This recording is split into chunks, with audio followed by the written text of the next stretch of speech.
미국 뉴욕타임스가 저출산으로 인한 한국의 인구 감소 속도가 흑사병이 창궐했던 14세기 중세 유럽보다 빠르다고 경고했습니다. 이 수준의 출산율을 유지하는 국가는 한 세대가 200명이라고 할 경우 다음 세대에서 70명으로 줄어든다며 14세기 흑사병이 유럽에 가져온 것보다 더 빠른 인구 감소이며 나중엔 25명 아래로 떨어진다고 지적했습니다.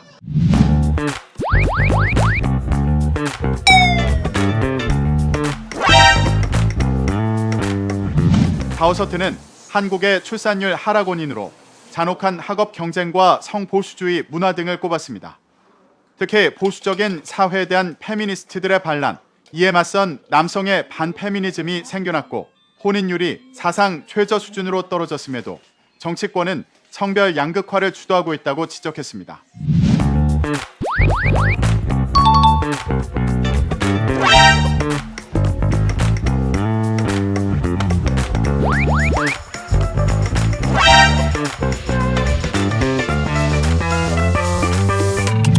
국회 보건복지위원회와 인구위기 특위위원회에서 활동하고 있는 원내 부대표 서정숙 의원입니다.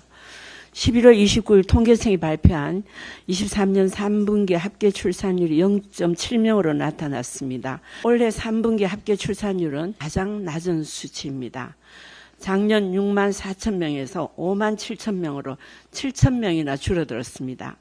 혼인 건수도 줄어들고 있고 9월 혼인 건수는 1만 2,941건으로 지난해 같은 달 1만 4,784건보다 12.3%나 감소하였습니다. 혼인율이 줄어드는 것도 문제지만 출산을 기피하는 사회 풍조가 우리 사회에 만연되어 있는 것이 더 큰 문제입니다. 만 49세 이하의 출산 가능 연령에게 자녀 계획이 있나라고 물었는데 49%가 없다라고 대답했습니다.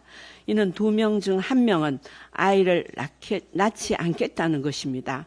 정부가 부모급여, 돌봄 서비스, 신혼부부 주거 지원 등 각종 저출산 대책을 열심히 또 성의있게 내놓고 있지만 지금의 초저출산 상황을 타개하기는 매우 어려울 것 같습니다. 이런 제안을 하고 싶습니다. 방송차 프로그램 편성에 변화가 필요합니다.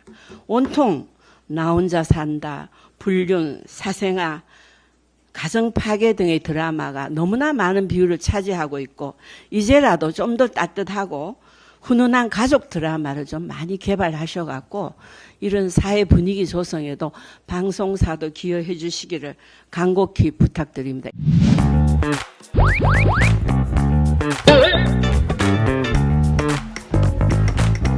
부모 모두 일을 하러 나가면 아이를 봐줄 사람이 없습니다.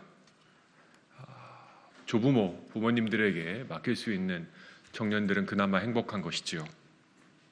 그리고 육아휴직은 현실과는 너무나 거리가 먼 것입니다.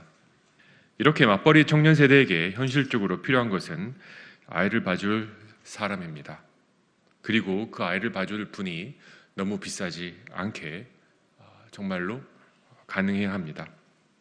이렇게 가사와 육아 부담이 해결되어야 우리 청년들이 마음 놓고 아이를 낳을 수가 있을 것입니다. 그러니 외국인 가사 도우미가 적은 비용으로 청년 부부들을 도와 비용이나 경력 단절에 대한 두려움으로 아이 낳기를 주저하는 일이 이제는 없도록 해야 합니다. 외국인 가사 근로자, 외국인 가사 도우미 대한민국에서 처음은 아닙니다. 이미 여러 선진국에서 도입하고 있는 제도입니다. 가장 좋은 예로 싱가포르를 들 수 있습니다. 싱가포르는 1978년부터 외국인 가사 근로자 제도를 도입했습니다. 많이 아시는 대로 외국인 가사 근로자는 월 70만 원에서 100만 원 사이의 월급을 받고 싱가포르 청년의 일과 가정의 양립을 돕고 있다고 합니다. 올해 한국의 최저임금 시급은 9,620원, 월 210만 원입니다. 이런 비용으로는 우리 사회생활을 처음 시작하는 맞벌이 청년들이 가사 도우미를 쓸 수가 없습니다. 그래서 또한 외국인 가사 도우미만 이렇게 무작정 도입한다면 월 200만 원을 써야 되기 때문입니다.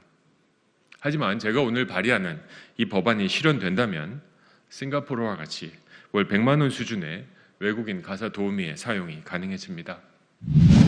현대판 노예제도입니까? 인종차별 합법화 법안을 제정하겠다는 조정은 의원은 국회의원으로서 자격이 없습니다.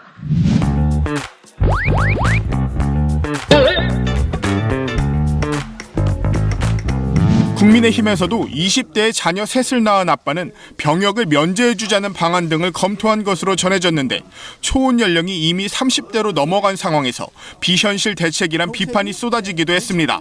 모든 걸 다 검토하고 생각해 볼 수 있지만 어디하고도 협의해보거나 그런 적이 없어.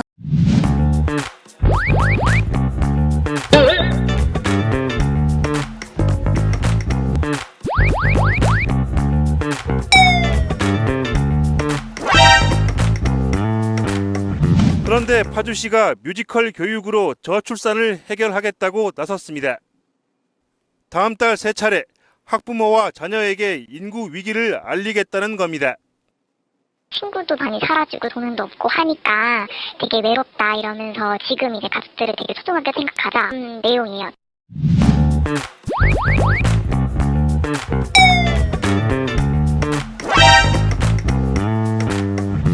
기업과 공공기관의 협조를 얻어 휴학하거나 연수 다녀오느라 늦게 졸업한 학생들에게 채용 시 불이익을 주자고 제안했습니다.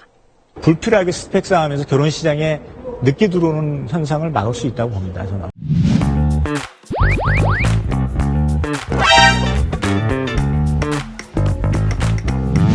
재원생이 7명인 한 초등학교 병설 유치원입니다. 올해 7살인 4명이 내년에 초등학교에 입학하고 나면 남는 원아는 단 3명. 결국 2년간 휴원하고 인근 병설 유치원과 통합 운영하기로 했습니다. 경기도 고양시에 위치한 육군 구사단 신병교육대입니다.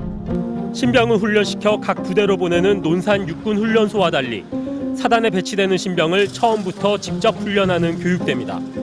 그런데 이곳은 내년 1월 1일 해체됩니다. 입대할 인원이 줄어들고 있기 때문입니다.